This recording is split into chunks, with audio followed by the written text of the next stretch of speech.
Okay, people. So today I am joined by Paul Sng.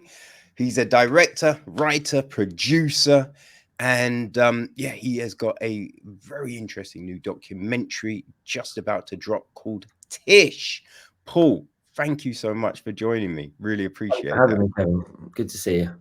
Hey, you too, man. You too. So, the Tish screening was really interesting, and then with you, you did the little Q&A afterwards, which was, yeah, very compelling. And I think with this, because I think documentaries are always fascinating because they kind of shine a light a lot of times on people and subjects that you're not fully aware of, or you'd like to know more about, but you don't have that information. So that's what was really compelling to me about Tish. But what drew you to Tish Murtha? Well, the initial thing was, the photographs, the images, and although Tish was taking most of those photographs in the northeast, in Newcastle particularly, it reminded me of my childhood. There was one image in particular where one of Tish's brothers, Glenn, is jumping out of on a semi-demolished kind of council estate, is jumping out of a window onto a big pile of mattresses, and it just really Mm, reminded me of something that in my youth, I never did it because I was always too scared, but I had friends that did it. And after, seeing these images of often young people that just had a great empathy. Obviously, Tish was documenting inequality in her area, but I really think that she did so with a warmth. And because she was one of those kids, she was able to get in very close. And I think sometimes when we see pictures of working class communities that are not taken by people from those communities, they can be quite othering. And the thing with Tish's work is it was completely the opposite. So the more I learned about her and who she was as a person, through getting to know Ella, her daughter, the more her ethics and her politics kind of resonated with me. And so I was drawn both to her work and also to her as an individual, and what she believed in. mm. And how, like, these sorts of journeys, trying to find that information and get to the bottom of who someone really is, like, how was that? What was that experience like for you? I mean, yeah, it was. There are obviously things that Ella already knew about her mum, and so we were privy to that. But what was, I suppose, revelatory was meeting people that knew Tish and things that Ella then learned for the first time about her mum. And I think the key thing that Ella realizes in the film is, having carried a sense of responsibility that, her birth and Tish being a single mum, that she was responsible perhaps for Tish not getting to where she deserved to be as a photographer. Ella realized that wasn't the case. That she was the apple of her mum's eye, and she wasn't the reason that Tish didn't become a very successful photographer. There were other reasons for that.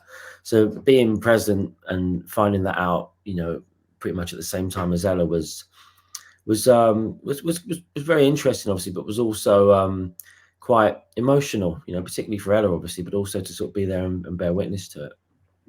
That was a fascinating moment because I believe she was talking to Tish's Canadian friend, right? Um, I think that was probably with Daisy, who was. I don't think Daisy is from Canada. She's, I think she's English, but yeah, they were sat in the kitchen, and it was a Mm, Saturday morning, and yeah, I mean, Daisy had also taken all these photographs of Tish giving birth that are really beautiful pictures, and we show some of them in the film, and they look through the contact sheets, and it's at that moment where just after that, where she says to Ella, like, you were absolutely, the apple of your mum's eye, whatever she says, and Tish didn't. Tish wasn't as successful as she might have been because of other things. It wasn't Ella. Ella was a great, wonderful thing, the best thing that ever happened to Tish, and it's lovely to see that and to see Ella's reaction to it.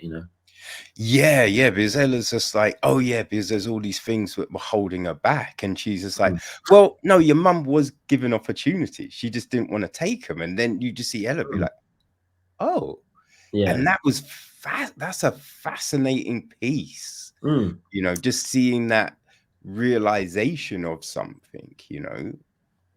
Absolutely, yeah. It's I think it's the beauty of documentary. You know, it's not scripted, and the reactions are genuine. When somebody learns something for the first time, whether that's something that they really enjoy hearing or the opposite, you're seeing the response. You know, you're not seeing a performance; you're seeing a real reaction.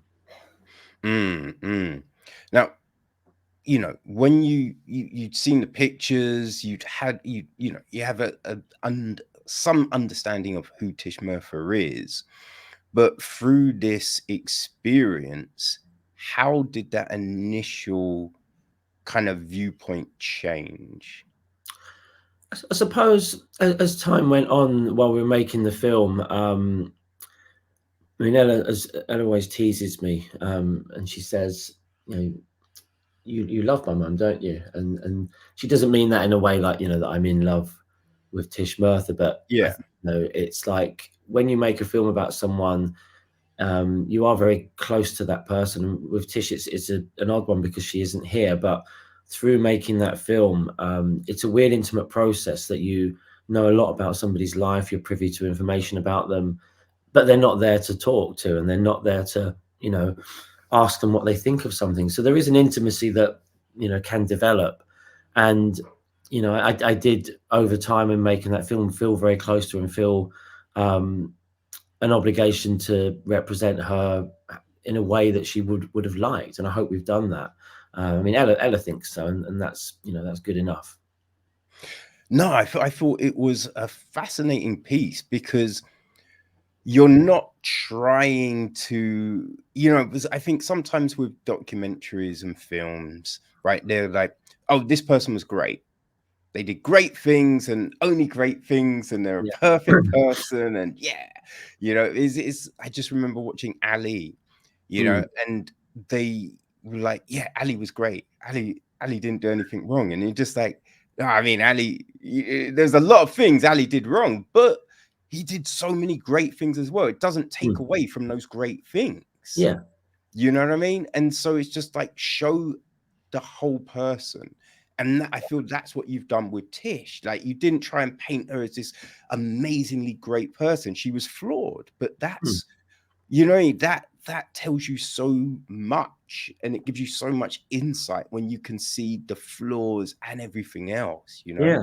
No, absolutely. I think, you know, we all have our flaws, and you get to see, you know, I think you can't. It's like, you know, light and dark. You know, you need one to appreciate the other. If you lived all in light all the time, you know, you wouldn't appreciate it, and vice versa. So, I think with Tish, we wanted to show that, you know, she had flaws. She was stubborn. You know, she was somebody that, um, you know, could be her own worst enemy. But there were reasons for those things. You know, she was principled. She had, you know, ethics that caused her to be that way. And it wasn't, you know, a case of simply like wanting to be difficult or wanting to cause trouble. It was who she was. And yeah, I think it does paint a rounded picture of her, and that was really important. Yeah. So how did the actual like documentary come about? You know, how did Yeah. from seeing those pictures then to be like, actually, let's make this documentary and tell Yeah. the Well, I story? mean, I knew Ella, but you know, online only, as a lot of people know each other these days. And I asked her if she was, you know, up for making a film about her mum, and she said no. But she said, "Look, let's have a chat anyway." And so we had this really lovely 2-hour chat, and then we met up in person. This was just after one of the lockdowns had happened in, I think it was 2020. Yeah, 2020, and we got on well. We talked about the type of film we'd make, also the type of film we didn't want to make in terms of didn't want to make something that was like, you know, sensationalist, or, you know, was going to concentrate on details in Tish's life that weren't about the work or who she was, you know, as a person.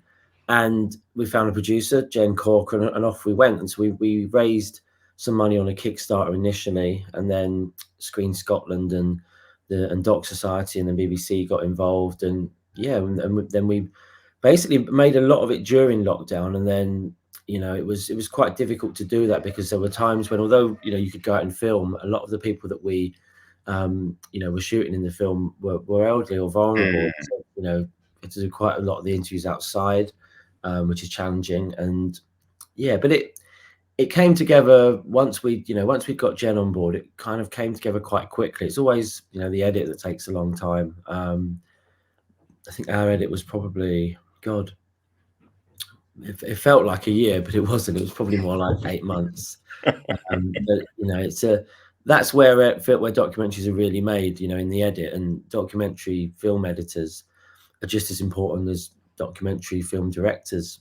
It's a real making any film, as you know, is a very collaborative process. But in documentary, it's in the edit where the film really is crafted. And we had 2 wonderful editors, in Lindsay Watson and Angela Slavin, who, both brought something to the film at points where, when you're very close to something, you sometimes can find it quite challenging to find the film. It doesn't always happen that way, but I think there were points during the edit where, filmmaking is problem solving, and there were times in that edit where, I'd hit a wall, or where, maybe Jen had come to a point, and Lindsay and Angela were both very good at, opening a door and saying, "What if we go through this door? Then we could see this, or we might, do that." And yeah, it was of all the films I've made. I mean, I've enjoyed every film I've made most of the time, and I would say Tish, though, it was special. It was something that really helped me at the time in terms of things that were going on in my life, and maybe things that Tish had experienced that I could relate to. And yeah, I mean, I really love the team that made it. They're such a great bunch of people, and it's nice to be able to say that and mean it. And yeah, I would really, now that the film's out, and this is the fun part, where you get to screen it and do Q&As, and you get to meet audiences and, talk to them afterwards. And that's the really enjoyable bit, I think. I mean, filmmaking is largely enjoyable, but it's so challenging making documentaries these days with raising finance and everything else. And when it's actually made, getting to go out, and represent that film, I think is a really a real privilege to do that. And I'm really looking forward to taking it to audiences, because there's nothing like watching a film in a cinema, on a big screen with an audience, and then hearing what they thought of it. Assuming they like it, of course. If they don't, then it's probably the worst thing in the world. But I'm hoping people like it. Oh man, a lot to unpack there, man. So with the edit, and all the filming and everything like that, what was the message going in, right? Like, did you have an idea of the start and the finish, maybe the middle point of it, and you're just like, okay, so we're gonna start here, but let's try and do this with, like, what did you tell your editors on putting this together? I mean, we knew that the Tish's politics were going to be front and center, and we had a sense of where the story starts in Newcastle, or in South Shields, where Tish was born, and we knew that it ends with Tish passing away. What was the challenge was working out the route. How do we get there? And initially the story was going to be linear, in that Ella would meet somebody in Tish's life, have a chat with them, and then she would go and meet someone else, etc. So she would have met everybody one by one. And that's when we did the assembly edit and we put everything on the timeline. That's how it was. It was, okay, we'll start with Eileen, Tish's sister, and then, we'll go and meet her friends, that, basically encourage her to go to college. Then we'll meet her first college tutor. Then we'll meet a university lecturer, and so on and so on and so on.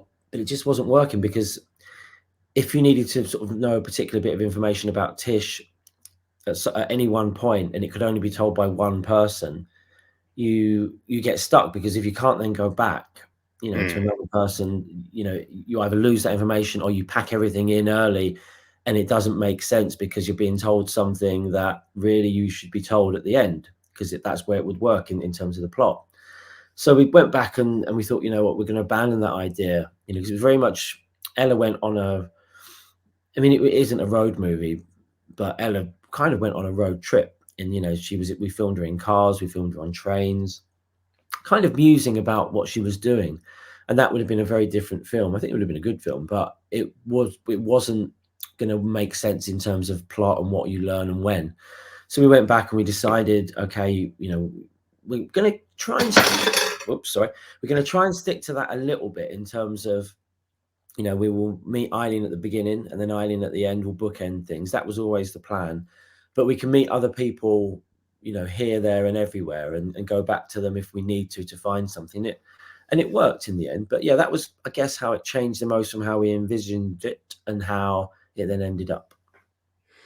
Okay. Right, right. And were there many reshoots that had to be done, or you know, things like that? Or did you have the footage? No, Okay. yeah, we pretty much, I mean,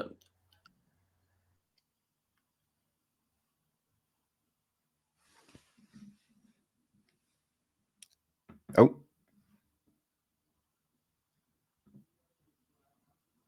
Oh. I think you froze. Hey man. I've lost you, it seems. The technical gremlins are interfering. Oh, oh, what should we try? Hold on. Let me. Alright, I'm gonna move and let's add Paul back in and see if. Hey, can you? Oh, we're gonna try and reset people. Dum dum dum. Okay, we're back, people. Technical gremlins and all that. But okay, what were we talking about? Oh, possible reshoots. yes, yes. So no, we didn't. I mean, usually you know, you get to the end of a film and you're in the edit and your edit will say to you, oh, I need this, or I need that. And I don't think, you know, there was anything that we didn't have. I mean, there were bits of archive we needed, which we don't necessarily know until you actually are in the edit that you're going to need, you know, we need this bit of Margaret Thatcher, or we need Tony Blair to say this. But there were no reshoots, which was good because, you know, reshoots are expensive. So yeah, luckily we managed to just have the kind of problems and challenges in the edit were more down to, you know, storyline and then finding and being able to afford certain bits of archive, really. Okay. Yeah, no, it's always fascinating, like the whole production process and how you know, different projects approach things in different ways, you know. Yeah. But yeah, so that was all done, and like, how many run throughs were there? Like you know, you created the first time, then you did it a next time, and was that Mm. it, or did you In tour? terms of cuts of the film, I think probably, I mean, usually, you know, I think on the polystyrene doc, there probably would have been 20 something different cuts of the film. And, you know, some of them wouldn't be, you know, significantly different. There might be, you know, one that had a section in it that then wasn't in the next cut. And I think Tish would have been pretty similar, like 20 something different cuts of the film. But in terms of how many were significantly different, I think it was probably about 3 or 4. I mean, we were sending cuts to the team at Sheffield Dockfest, and Raoul, and Annabelle, who run the festival, you know, said to me, you know, when I met them, that every time we were sending them a cut, they were, you know, really marveled at how better it was getting each time, you know, which you obviously always hope for. And I think we probably in total would have sent them 3 or 4 cuts, and the first rough that they would have seen would have been something, you know, when you see your first rough cut. And Martin Scorsese has said this in an interview, that he said he always feels really sick.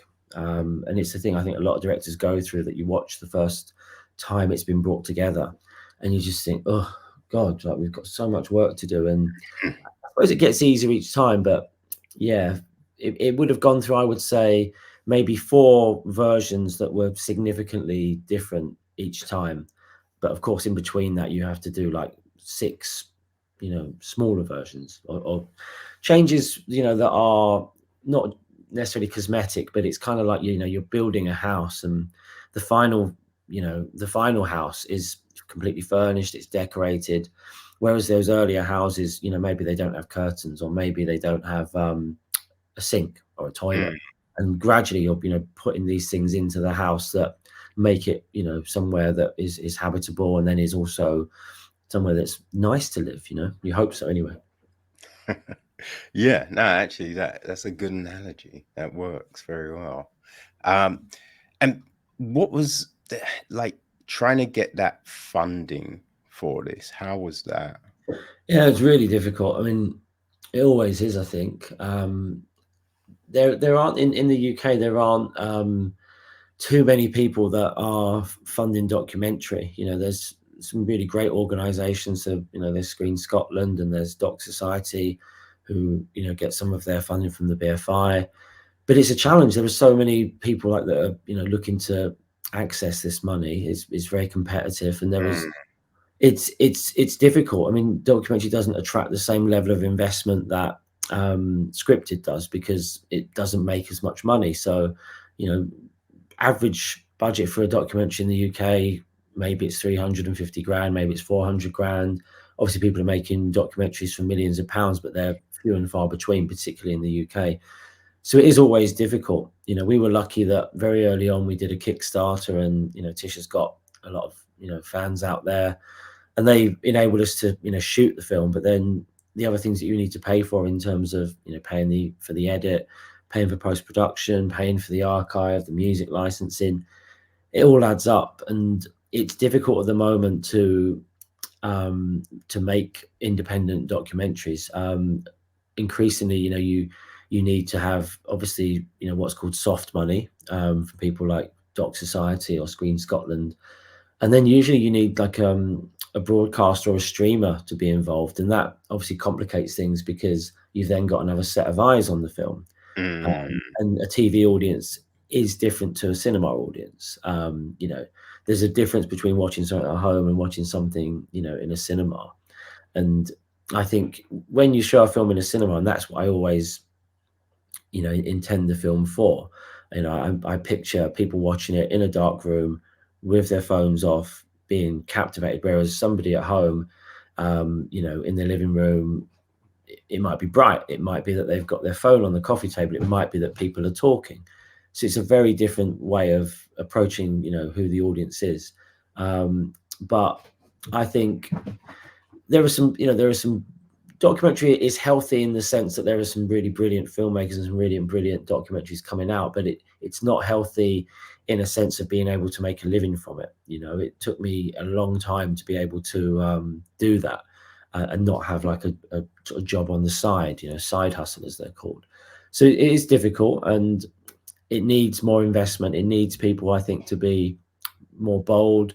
And when I say people, I mean, I don't mean audiences, I mean streaming platforms and mm, TV broadcasters, because there is a real focus, I think, on films that are the kind of films that get made. You get this idea that they have to be about somebody famous or true crime, or certain types of story get told, whereas stories like Tish's, Tish wasn't famous, she wasn't the victim of a grisly murder.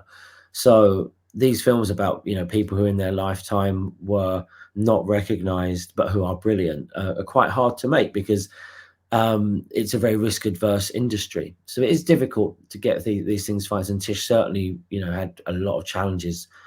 But hey, I'm not going to moan now. We got there in the end.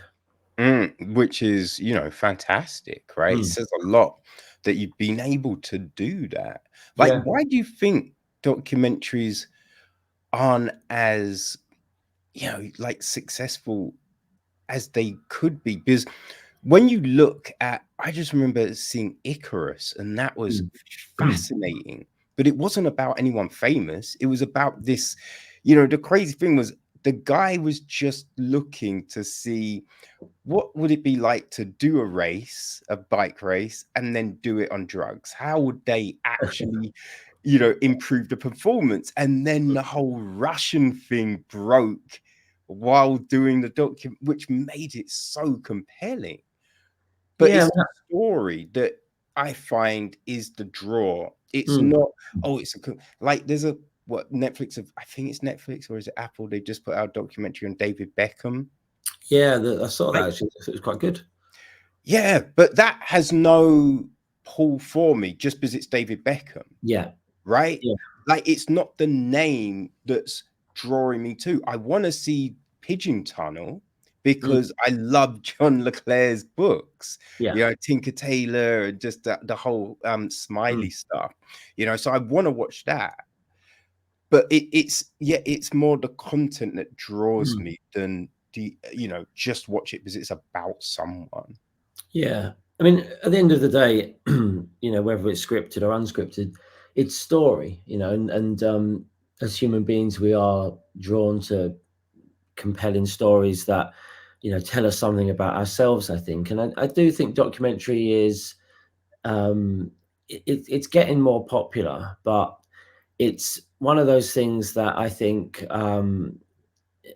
when you watch a documentary, I think that, depending on what type of documentary it is, um, it requires, I think it requires like, an investment of time and of concentration.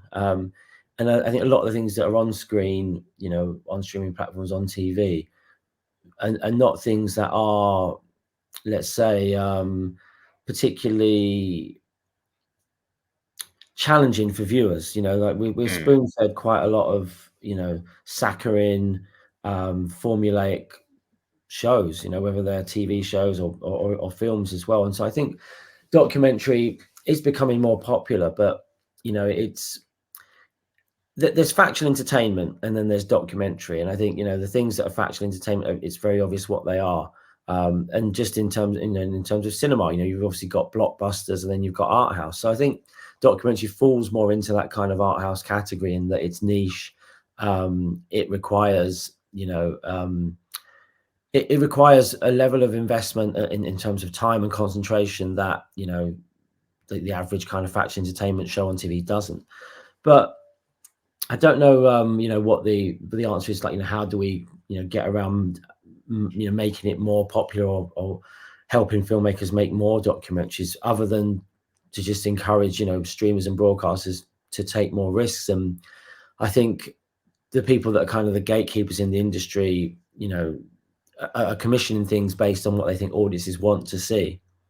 But I mean, it would be interesting and helpful to understand how they reach those conclusions. What do they go by? Is it just viewing figures? Because people will watch what you put on, not necessarily at certain times, but they'll watch what is marketed to them, and Yeah. that's a key thing. Like if something is put in front of you, you're more likely to, and it's advertised and it's marketed to you, you're more likely to watch it necessarily than going out and discovering it for yourself. And curation is key. It's a real thing that, um, as filmmakers, we depend on. You make a film for an audience, and I think one of the key things you do at the beginning is think about who is that audience. But if your thoughts on who the audience is, are not aligned with who a broadcaster is looking to make shows for, then or films for, then it's difficult. Yeah, I definitely feel that's, what you just said there is definitely a huge thing, right? It's the curation, right? Mm, Because a lot of times they'll put, and we've seen it with shows over time, like they'll put, when I remember when Friends was huge, mm, think there was a show, Josh Whedon, or was it JJ? No, it was Josh Whedon, had a show called Firefly. mm, And I believe they put it in the same time slot as Friends. And yeah, they were just like, oh, yeah, not many people are watching the show. I'm just like, well, Friends is the hugest show at the moment. So yeah, putting something against it is always going to be problematic. But yeah. it's doing, I think there's certain tactics right? And the studios and platforms will use, and then it's just like, well, we put it there, no one watched it. I'm like, but you didn't tell anyone it was there. Yeah. Right, but these other shows, there's these elaborate billboards and trailers and all of this promo, but that you just put it there and no one knew, right? So it's creating a story, right? A narrative, I think, would draw people to, documentaries and the different content that's out there. Yeah, I think so. I mean, now, of course, the time that something goes out isn't as important as it was because, you've got on demand and you've got catch up and all that sort of thing. But back then, yeah, it would have been commercial suicide to schedule something against friends when everyone and their dog was watching it. Yeah. But I think with Tish as well, I think what you said about, because now it's completed and you get to put it out there, right? So what is that like? Because I think you had your premiere at Sheffield Doc Fest, right? So Yeah. how did that come about? Well, we'd sent the film to them, and it got in, and it was programmed, and then Jen and I got an email from the people that run the festival saying, "Can we have a catch up with you, a Zoom? Don't worry, it's good news." And at that point, I thought, what could that be then? And I said to Jen, I think they're going to maybe offer us opening gala, and she was like, "Oh, don't be silly, of course they're not." And then I was on a train on this Zoom, and the signal was coming and going. And when they actually had told us the signal had gone, and I'd frozen on this Zoom, and I was messaging Jen like, what's happening? And yeah, they offered us opening goal. It was wonderful. It was I've never had a film in Sheffield before, so to have the first time there, a film I directed opening it, it didn't get any better than that, really. But it was great. I mean, it was shown in City Hall, which is like a 2,000 seat venue. It was sold out, and I was really nervous. I don't generally get nervous, speaking in public, but this time I wasn't. My leg was sort of shaking. I was like, God, what am I going to do? And I was waiting sort of backstage, and to go on and introduce the film. And on the walls backstage is like a list of all the people that have played there. Like the Beatles and David Bowie and Blondie and all these guys. And I stopped and read and was reading this, and I just thought, you know what, I'm just a person that's going to go on and talk about a film, that I directed, and I haven't got to go out there and sing Ziggy Stardust or Heart of Glass. I've got this. It's easy. And then my legs stopped shaking, and I went out and introduced the film. But it was brilliant. It was a great night. It was a great festival. It's really good afterwards when you kind of. If a film has gone down well and you're having a drink and people come up to you and they sort of tell you what the film meant to them, that it reminded them of their mum, or that it represented a truth that they have. There's no better feeling than that. So it was good. And why did you think opening rather than closing? Well, I mean, opening is I would say slightly better than closing. Most people have gone home by the closing film usually. Depends on the festival, but I think the closing film was either on a Monday or Tuesday. And we were there on Wednesday night, as it was this year. And most people come for the opening. They don't necessarily stay for the closing thing. But opening or closing any festival, like Sheffield is a big honor. So yeah, we would have taken the closing one as well, but luckily we had the opening. It was good. Yeah. And with that reaction to something, right, how do you compartmentalize process, let's say process, how do you process all of that? Because it's like sometimes people want to say hateful things just to say hateful things, right?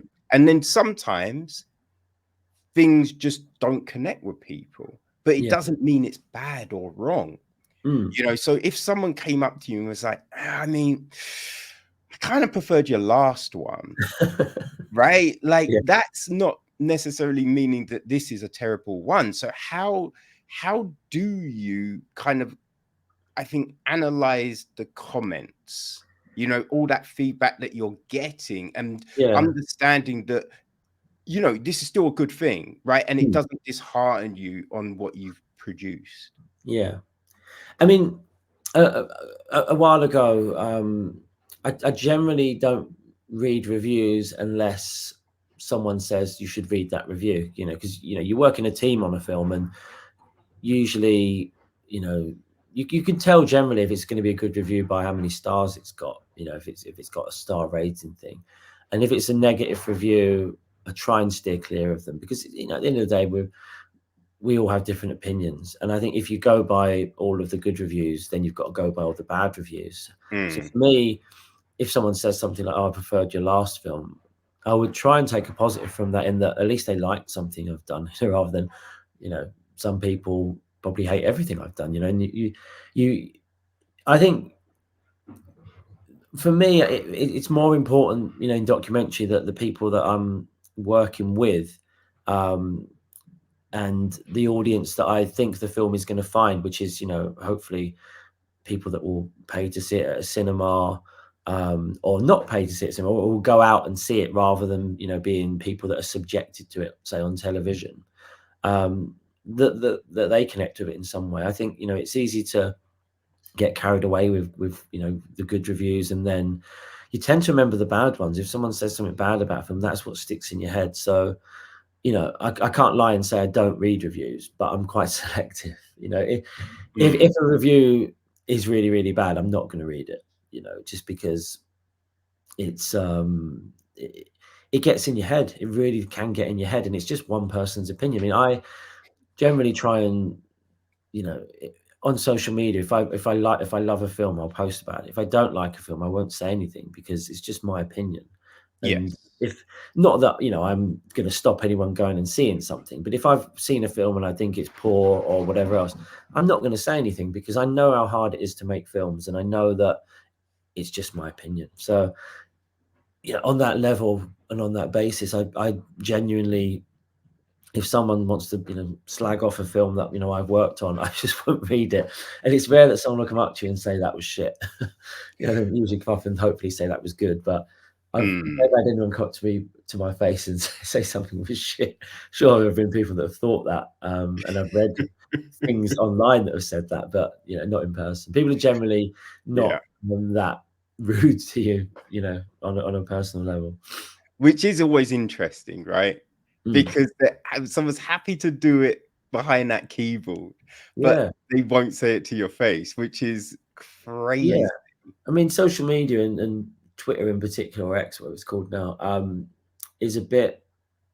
It's an odd thing, because I suppose it's like I sometimes see it as like a pub where you're not actually there in person, and the sort of things people will say, they're never going to say to your face. And I try, if I'm posting, to have in mind, would I say this to someone's face? Mm, And if I mm. wouldn't, I try not to write. Not always the case, you know, I'm human, but I think, you know, there are the best thing, and the worst thing about social media are the same thing, and that is you can say anything to anyone, which is both good and bad.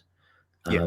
The freedom that you have to, you know, say something to someone that you might not have any means of doing so in any other channel of communication, you can do that. But that's also a bad thing, in that, you know, for people that say nasty things, for people that discriminate, for people that say hateful things, it can be terrible. And I think the impact on mental health from social media is, you know, really something that we will only, I guess, know the full repercussions of when studies come out, you know, years from when social media was first introduced, you know, whenever that was, like, what was it, 15 years ago, something like that. Mm. But what I find interesting is it can easily be fixed, Mm. right? Because all you have to do is make it that people have to post under their actual names. Yeah, And then it changes completely, right? It's definitely. I the mean, anonymity. the God damn it, anonymity. I can't say words. Yeah, I Thank get you. that all the time, and I'll help you out. The anonymity. Yeah, I it's appreciate that. Yeah. it does afford people a protection they don't deserve when they're saying Mm, hate. I mean, anonymity is important in, sensitive situations for people like whistleblowers or something like that. But Yes. when you're just directing vitriol to people, it's not a privilege that you deserve. Yeah. And I think you can't comment if you don't post. Yeah. Right? You can't just create an account just to comment and bitch. Like, I think change that and you change what it is, because I think you need to be able to be open, right? Yeah. You can't just have praise, right? There Mm. needs to be the critiques of things as well. Yeah. But as you said, and it's what I always go by. I won't say something that I'm not prepared to say to someone's face. Yeah. Same. Yeah. And I've gone through just in life, but especially with the film stuff, because it's just like sometimes you watch something and it's just, for you, it's not great. And I Mm. always try and go, for me, I don't think this worked because of this. Yeah. But it's never just because it's shit, right? Yeah. It's just like there was this, I didn't buy the relationship between the couple or the Mm. family, or Yeah. it's something like that. But then I'll break it down like, but I kind of felt it was similar to. So if you like that, I think you'll Mm. like this film. Yeah. You know, No, it's important. I mean, I think, a lot of the time people, just being very one-dimensional and saying, this is rubbish, I didn't like it. It's a personal view. Whereas if you can relate it to something else, then that's helpful to people that read reviews. I don't read too many film reviews, because some reviews you read and they just tell you the plot and they spoil the film. yeah, But yeah, yeah, yeah. the really good film critics will talk about, with reference to the canon of cinema, and we'll refer to like other films, because we're all riffing off one another. We're all influenced by things we've previously seen. So, yeah, it's a delicate art, film criticism, definitely. Yeah. It really is. I try. I don't really use a scoring system, just Mm. because I think everything's very subjective. Yeah. And what I love today, tomorrow I might go, well, it's good. Mm. But I don't like, but it's at different things. So giving something Yeah, 5 out of or 4 out of, and sometimes it is dependent on what you just saw, right? So if you definitely. just saw a really incredible film, the next film might be amazing, but you're comparing it to the last thing. Yeah. So No, I'll just be completely. like, I really enjoyed it, or boom, boom, boom. But but who kind of was your influences to kind of create what you do? Ooh, that's a good question. I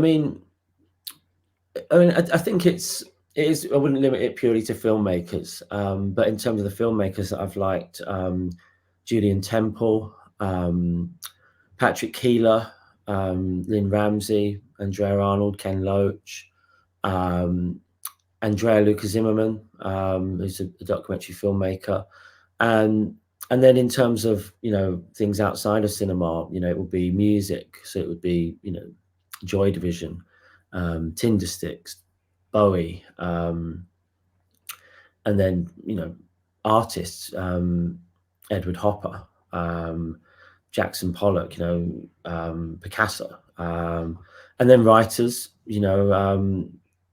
I think all of those influences kind of like swirl around in your head, and sometimes they're at the forefront of your thoughts, and sometimes they're not, and it comes out in the work. But usually, in terms, Tish was an influence, definitely. Like from as soon as I'd seen her work, which would have been around about 2015, it became an influence. Not only the work itself, but how she made it. And Mm, the level of care and the empathy. That was an influence. So working on a film about someone that had influenced me, that was the first time I've done that, really. Because I knew I'd heard of polystyrene, but I wasn't. I became a fan after making the film, but I only knew like a couple of songs of hers. So she right. wasn't an influence on me when I made the film. She's an influence on me now. Now that I know her work and have made a film, with Celeste about her. But yeah, this was the first time that I was making a film about someone that has influenced me. And, you know, I'm doing a film that we're in the edit on at the moment about Irvine Welsh.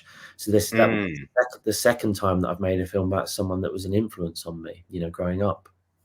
Yeah. And how did that change the approach? Or, you know, like how you're doing it and what you're producing? I suppose, you know, it's different with Tish and Irvine, because obviously Irvine is still here, and you know I can talk to him, and I already knew him before I started making the film. So I suppose you put aside, you know, how you revere them as a writer or as an artist, and you have to kind of focus in on the person, you know. And obviously he's a brilliant writer, and he's a very influential writer, but I don't want to, you know, put a halo on him and tell everyone, you know, how great he is. A lot of people already know that.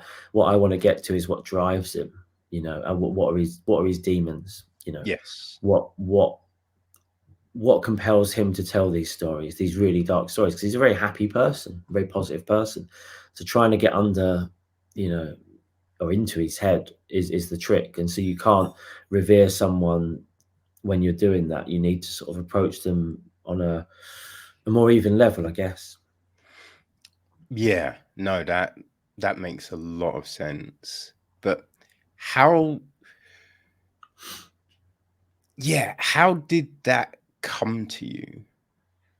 The Irving one. No, like that approach to things, right? Um, That mindset, because I can yeah, imagine it could be an easy thing and not necessarily you're registering that you're only showing the good stuff, right? And you'd be like, oh well, let's not talk about, you know what I mean? But yeah, being able to come at something so measured, right? How yeah. did you kind of I, develop I, that? I mean, I guess it's because I've seen things in the past where I've just thought that it's too one-sided, that it's just, you know, a hagiograph of someone rather than a true portrait. So I guess it's coming from the perspective of being in the audience and wanting a more rounded picture and portrait, because you know we all have those gray areas in ourselves. You know, we all have things about ourselves that we don't like, that we try and conceal, and we all present something to the world that, you know, we think is what the world wants to see, but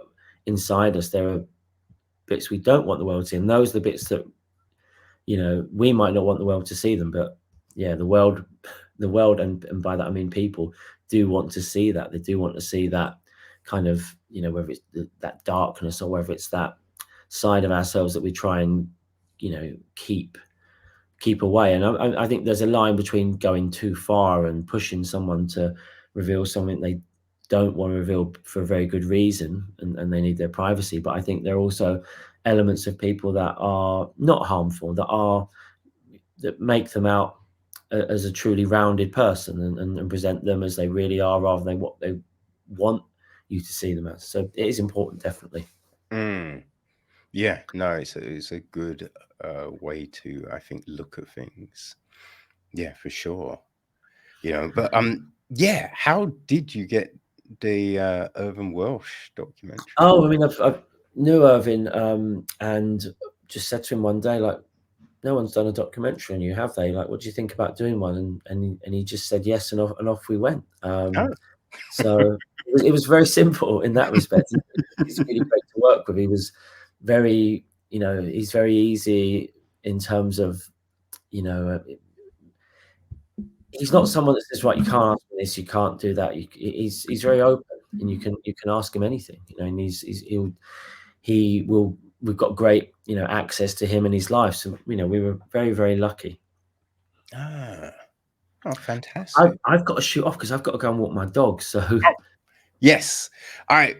Tell people where they can find you. And because I know you've got the honey horn, the other Kickstarter project you've got oh, going for. yeah, I mean, yeah, we're starting up a Kickstarter for another project, which is called The Light Pours Out of Me, and it's about a legendary Scottish guitarist called John McGeoch, who was in magazines, Susie and the Banshees, Public Image, and it's another film made with a daughter. So it'll be the third time I've done that. So yeah, that's a kickstart that we're launching for a new project. And yeah, Tish is coming out on the 17th of November in select cinemas. We're doing a Q&A tour around the UK. So yeah, come and see it and join the conversation. Boom. And your socials? Oh, at Paul Sng on Twitter, at Paul Sng1 on Instagram is where you'll find me. Splendid. People, make sure you go check that out. Trish is a fascinating insight into Tish Murtha, so you definitely want to check that out. Paul, thank you so much for your time. Really Brilliant. appreciate it. Thanks, Kevin. All right, See you take it soon. easy, man. Take care. Bye-bye. Bye.